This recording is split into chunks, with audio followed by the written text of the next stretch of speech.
Hello my dear students, myself Sapna Kashyap, and as you all are aware, we are doing chapter Poverty of Indian Economic Development class 12.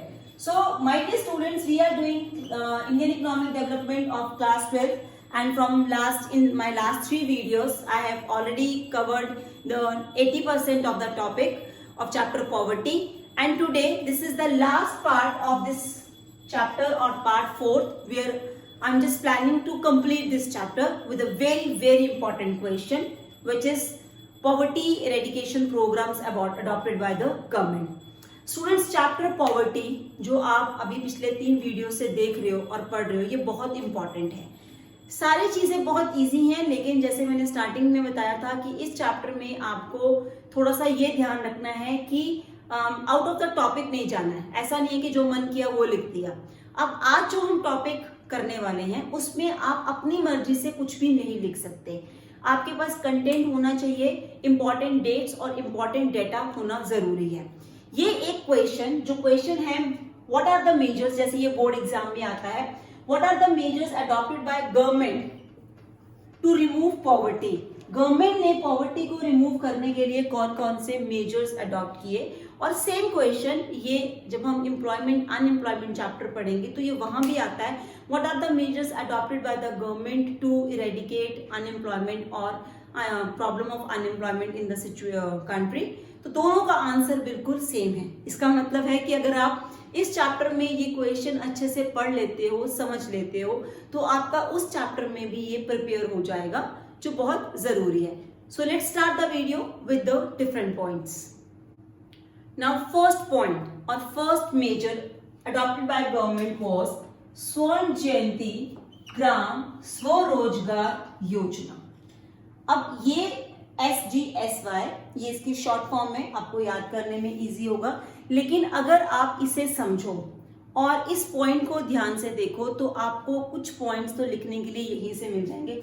स्वर्ण जयंती ग्राम मतलब I am talking about the rural areas. So Gram Swarozgar Yojana, स्वरोजगार मतलब कि self employment. तो इसका मतलब क्या है, ये प्रोग्राम, ये जो योजना स्टार्ट की गई, ये रूरल एरियाज में सेल्फ एम्प्लॉयमेंट जनरेट करने के लिए स्टार्ट की गई.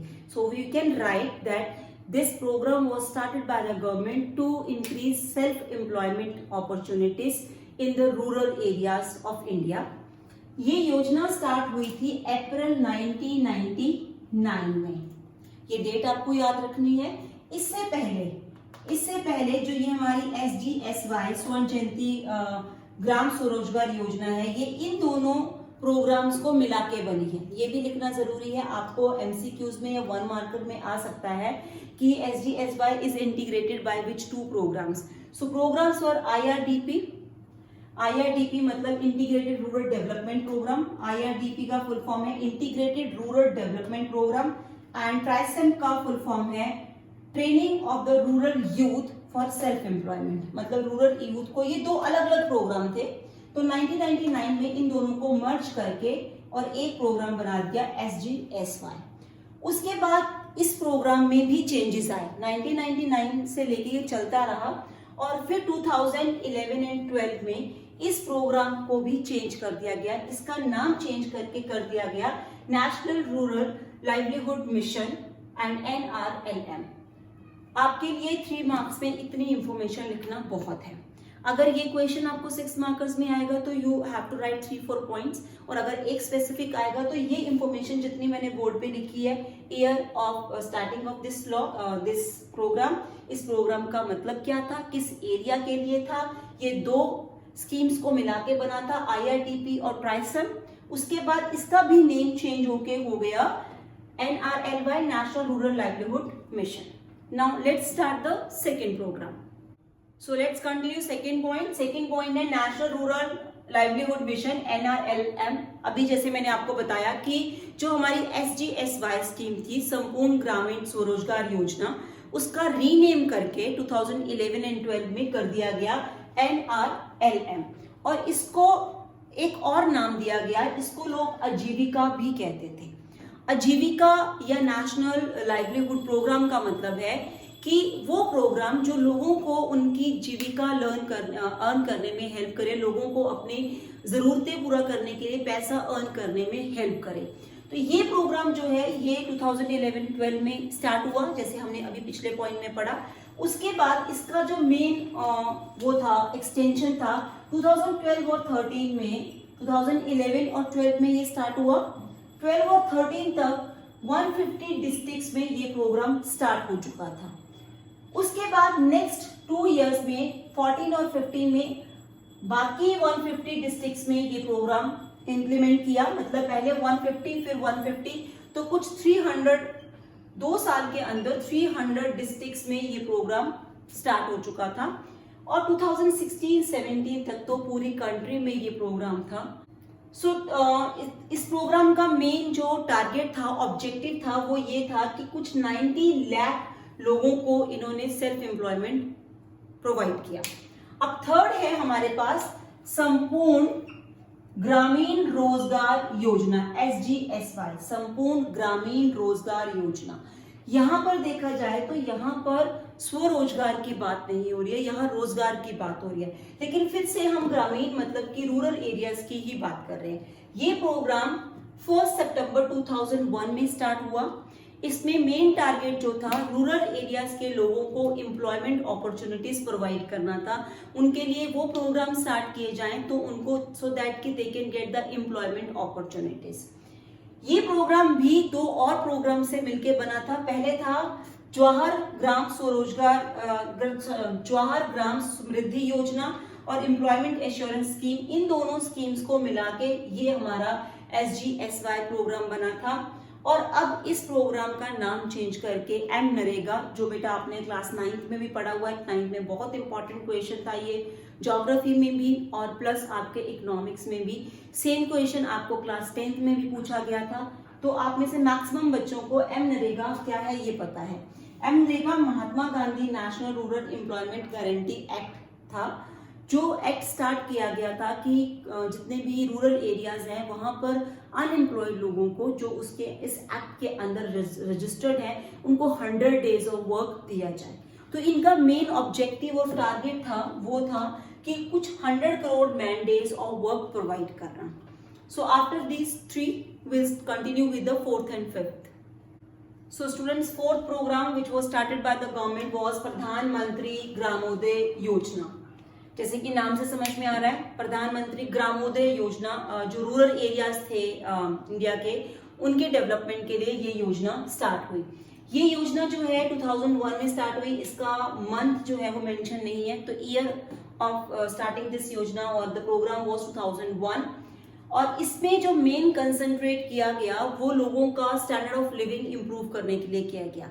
अगर हम चाहते हैं कि लोगों का स्टैंडर्ड ऑफ लिविंग इंप्रूव हो तो मतलब कि गवर्नमेंट ने ये प्लान किया कि लोगों की सारी basic necessities like education, health, safe drinking water, safe environment and clean environment उनको प्रोवाइड किया जाएगा। उनके पास अच्छी रोड्स होनी चाहिए, उनके पास पक्का हाउसेज होने चाहिए। तो मेन जो ध्यान गवर्नमेंट का था वो इन चीज़ों पे था कि किस तरह से लोगों की ये बेसिक ज़रूरतें पूरी की जाएं। बिकॉज गवर्नमेंट को लगा कि अगर ये बेसिक ज़रूरतें पूरी हो जाएंगी तो ऑब्वियसली रूरल एरियाज का डेवलपमेंट हो जाएगी। तो इस प्रोग्राम के अंदर 3 और प्रोग्राम, इसको अचीव करने के लिए 3 और प्रोग्राम स्टार्ट किए गए, जिसमें से फर्स्ट था प्रधानमंत्री ग्रामीण सड़क योजना। प्रधानमंत्री ग्रामीण सड़क योजना, जिस प्रोग्राम के अंडर पूरी कोशिश की गई कि जो रूरल एरियाज हैं जहां पर सड़कें नहीं हैं, जहां पर रोड्स अच्छे नहीं हैं, तो उनको रूरल एरियाज को अर्बन एरियाज से ज्वाइन करने के लिए रोड्स बनाई गई। सो दैट कि अगर लोग ट्रेवल करना चाहते हैं, कुछ सेल करने के लिए जाना चाहते हैं रूरल एरिया से अर्बन एरियाज में तो जा सकें। तो इस योजना के अंदर इन कुछ सालों में गवर्नमेंट ने जितने भी रूरल एरियाज हैं वहां पर रोड्स कंस्ट्रक्ट की all over the India. Second programme जो इसके अंडर था वो था प्रधानमंत्री ग्रामीण आवास योजना। आवास मतलब कि द हाउस। तो लोगों को अपने घर बनाने के लिए गवर्नमेंट ने बहुत ही सब्सिडाइज रेट पे लोन देने स्टार्ट किए कि अगर वो कच्चा हाउसेस में रह रहे हैं and they want to build a pucca house, तो गवर्नमेंट ने उनको बहुत ही सब्सिडाइज रेट पे उनको लोन्स दिए। और कुछ लोगों को तो जो बहुत गरीब थे उनको लोन नहीं, गवर्नमेंट ने उनको फंड्स दिए। गवर्नमेंट ने उनको एक तरह का डोनेशन दिया कि वो अपने लिए एक अच्छा रहने के लिए घर बना सकें। थर्ड योजना जो इसके अंडर थी वो थी प्रधानमंत्री ग्रामीण सेफ ड्रिंकिंग वाटर योजना। बिकॉज ये ड्रिंकिंग वाटर, पानी की बहुत बड़ी प्रॉब्लम थी रूरल एरियाज में। लोगों को पीने के लिए, पानी लेने के लिए बहुत दूर दूर जाना पड़ता था, और अगर उनके आसपास कुछ पानी है भी तो वो सेफ नहीं था, वो क्लीन नहीं था। तो गवर्नमेंट ने ये सोचा कि उनके पास पानी होना ज़रूरी है। उसके अंदर बहुत सारे ट्यूबवेल्स गवर्नमेंट ने कंस्ट्रक्ट करवाए, बहुत सारे उनको पानी की वाटर सप्लाई की पाइपलाइंस बिछवाई, और भी बहुत सारी फैसिलिटीज जो गवर्नमेंट दे सकती थी, गवर्नमेंट ने वो प्रोवाइड की। अब नेक्स्ट है हमारे पास स्वर्ण जयंती शहरी रोजगार योजना। जैसे कि इस नाम से समझ में आ रहा है, ये योजना जो थी ये अब रूरल एरियाज को छोड़ के गवर्नमेंट ने अर्बन एरियाज की डेवलपमेंट के लिए स्टार्ट की। शहरी रोजगार योजना मतलब कि जो लोग अर्बन एरियाज में रह रहे हैं but still they are unemployed, और ज्यादातर जो हमारे अर्बन एरियाज हैं वहाँ एजुकेटेड अनएम्प्लॉयमेंट बहुत ज्यादा होता है। मीन्स लोग पढ़े लिखे हैं, काम करना चाहते हैं, काम के लिए एलिजिबल हैं, बट उनको जॉब्स नहीं मिल रही। तो गवर्नमेंट ने उसके लिए उनको एक प्रोग्राम बनाया और उनको वो देना स्टार्ट किया, जॉब्स देनी स्टार्ट की। उनको गवर्नमेंट ने प्रोवाइड की फैसिलिटीज ताकि वो सेल्फ एम्प्लॉयमेंट या फिर किसी के अंडर काम करना है तो वो एम्प्लॉयमेंट स्टार्ट हो। ये प्रोग्राम स्टार्ट हुआ हम 1 दिसंबर 1997 में। बाद में इसके अंडर भी और बहुत सारे 3-4 प्रोग्राम स्टार्ट कर दिए और इस प्रोग्राम को भी रीनेम कर दिया, बट स्टार्टिंग में ये ऐसे ही स्टार्ट हुआ। नेक्स्ट है 6th is development of the small and cottage industries. Students ये बहुत जरूरी था। अगर वो रूरल एरियाज की डेवलपमेंट चाहते हैं, अगर वो पॉवर्टी कम करना चाहते हैं तो उनको स्मॉल स्केल इंडस्ट्रीज और कॉटेज इंडस्ट्रीज पे ध्यान देना जरूरी है। बिकॉज बहुत सारे जो रूरल एरियाज में रह रहे लोग हैं उनके पास बहुत सारे मतलब स्किल्स हैं जिससे वो कोई ना कोई इंडस्ट्री ओपन करते हैं, कोई ना कोई कॉटेज या स्मॉल स्केल का काम करते हैं। तो गवर्नमेंट ने उनको बूस्ट किया कि अगर कोई भी कॉटेज या स्मॉल स्केल इंडस्ट्री खोलता है तो गवर्नमेंट उनको रॉ मटेरियल सब्सिडाइज रेट पे देती थी, प्लस उनकी इनकम जो थी वो टैक्स फ्री इनकम थी। उनको मोटिवेट करने के लिए गवर्नमेंट ने बहुत सारे सेल्फ हेल्प ग्रुप्स जो थे उनके थ्रू उनको लोन्स प्रोवाइड करने स्टार्ट किए, सो दैट उनको मोटिवेट किया जा सके कि वो अपनी इंडस्ट्रीज शुरू कर सकें। बिकॉज अगर ये स्मॉल स्केल और कॉटेज इंडस्ट्रीज डेवलप होंगी तो रूरल एरियाज के लोगों को जॉब्स मिलेंगी और एम्प्लॉयमेंट अपॉर्चुनिटीज इंप्रूव होंगी। One was minimum needs programme. This minimum need programme के अंडर गवर्नमेंट ने पूरी कोशिश की कि लोगों की जो भी बेसिक नेसेसिटीज हैं वो पूरी की जाए। तो जब हम बात कर रहे हैं मिनिमम नीड प्रोग्राम की, तो मिनिमम नीड्स प्रोग्राम में हमारे पास सारी नीड्स आ गई, चाहे वो एजुकेशन फैसिलिटीज हैं, हेल्थ फैसिलिटीज हैं, क्लीन ड्रिंकिंग वाटर है, सेफ एनवायरनमेंट है, उसमें लोगों के लिए इलेक्ट्रिसिटी है, रोड्स हैं, उनके लिए प्रॉपर वेल्स, एग्रीकल्चर के लिए जो बेसिक चीजें उनको चाहिए वो सब, ये सारे प्रोग्राम्स गवर्नमेंट ने स्टार्ट किए। स्टूडेंट्स मैंने आपको कुछ 6 या 7 प्रोग्राम समझाए, लेकिन अगर आप अपनी बुक्स ओपन करोगे तो उसमें बहुत सारे प्रोग्राम्स हैं जो एंडलेस हैं। ये तो वो प्रोग्राम्स हैं जो पहले स्टार्ट हुए थे, जो हमारे एनसीईआरटी में है, लेकिन इसके अलावा और बहुत सारे प्रोग्राम्स हैं जो लेटेस्ट गवर्नमेंट ने स्टार्ट किए हैं। अगर ये क्वेश्चन डायरेक्ट आता है, question if this question comes like that explain the poverty alleviation program adopted by government or the unemployment alleviation program adopted by government, तो अगर डायरेक्ट आता है तो आप अपनी मर्जी से कोई भी प्रोग्राम्स लिख सकते हो जो अभी करंट लास्ट 2-3 इयर्स में अडॉप्ट हुए, आप वो भी लिख सकते हो और ये भी लिख सकते हो। लेकिन इसमें जितने आपकी एनसीईआरटी में है वो आपको पूरे पढ़ने पड़ेंगे, बिकॉज कोई भी एमसीक्यू या 3 मार्कर्स आ सकता है। Like they can give you question explain स्वर्ण जयंती ग्राम स्वरोजगार योजना और right a short note on स्वर्ण जयंती ग्राम स्वरोजगार योजना। तो आपको उसका ईयर पता होना चाहिए, उसके अंदर और कौन कौन से प्रोग्राम है ये पता होना चाहिए। They can ask you the question like in 1 marker when प्रधानमंत्री ग्रामोदय योजना was again divided into 3 योजनाs, name those योजनाs. So you should know about the प्रधानमंत्री ग्रामीण सड़क योजना, प्रधानमंत्री ग्रामीण आवास योजना, प्रधानमंत्री ग्रामीण सेफ ड्रिंकिंग वाटर योजना, तो ये सब आपको पता होना चाहिए। So students, this chapter is complete. We had done all the topics whatever was there in our NCERT. This chapter is complete. Now in next video we'll start from human capital formation, which is very important topic. and you will enjoy that. I hope you understand the concept. Thank you and have a nice day.